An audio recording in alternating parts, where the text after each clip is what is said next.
আমরা মানুষকে বলেছিলাম যে আমরা সুশাসন দেব, মানুষকে আমরা বলেছিলাম যে আমরা একটি দেশ তৈরি করতে চাই যেই দেশে শিক্ষার্থী একটি সুন্দর শিক্ষার পরিবেশ পাবে।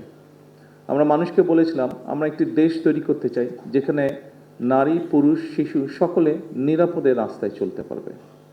আমরা মানুষকে যখন স্বৈরাচারের বিরুদ্ধে ফ্যাসিবাদের বিরুদ্ধে আমরা আন্দোলন করছিলাম তখন আমরা বলেছিলাম যে আমাদের উপরে যেরকম অত্যাচার নির্যাতন হচ্ছে, যেরকম গুম খুনের শিকার হচ্ছে রাজনৈতিক দলের নেতাকর্মীরা, আমরা চাই দেশে এমন একটি রাজনৈতিক পরিস্থিতি হোক যেখানে আমরা ডিবেট করব, কথা বলবো, কিন্তু এরকম পরিস্থিতি আমরা তৈরি হতে দেব না।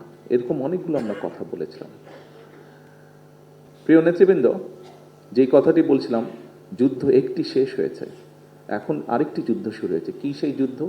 সেই যুদ্ধটি হচ্ছে আমরা মানুষকে যে কমিটমেন্ট দিয়েছিলাম সেই কমিটমেন্টগুলোর বাস্তবায়ন করা। এবং আপনারা খেয়াল করে দেখবেন, প্রত্যেকেই আপনারা এখানে 12 তারিখে যে নির্বাচন হয়েছে সেই নির্বাচনে আপনারা মাঠে ছিলেন। আমি বলেছিলাম যে নির্বাচনটি কিন্তু কঠিন হবে। আপনারা প্রত্যেকেই পরতে পরতে সেটা কিন্তু অনুভব করেছিলেন। মানুষ আমাদের দলের পক্ষে, আমাদের ম্যানিফেস্টোর পক্ষে আমাদেরকে মানুষ সমর্থন দিয়েছে। যে নির্বাচনের আগের দিন পর্যন্ত এই ম্যানিফেস্টোটি ছিল বাংলাদেশ জাতীয়তাবাদী দলের ম্যানিফেস্টো।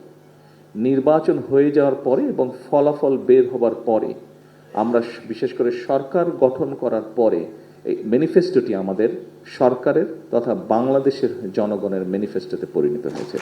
কারণ 52% মানুষ যারা ভোট দিয়েছে, 52% মানুষ এই ম্যানিফেস্টোর পক্ষে রায় দিয়েছে।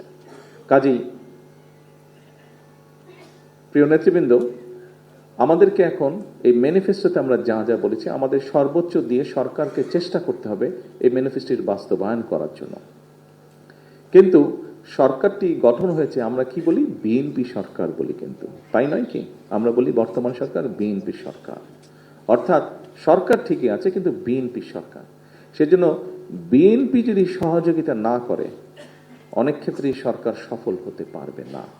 এবং বিএনপির সফলতা তখনই নির্ভর করছে যখন আপনারা এখানে উপস্থিত প্রত্যেকটি মানুষ এবং আপনারা যাদেরকে নেতৃত্ব দিচ্ছেন তাদেরকে সাথে নিয়ে সরকারের পেছনে এসে না দাঁড়ান। তা এর বাইরেই হলে আমরা সরকারকে কাঙ্ক্ষিত লক্ষ্যে নিয়ে যেতে পারবো না। সেজন্যই উপস্থিত সকল নেতৃবৃন্দ, আপনাদের সহযোগিতা প্রয়োজন।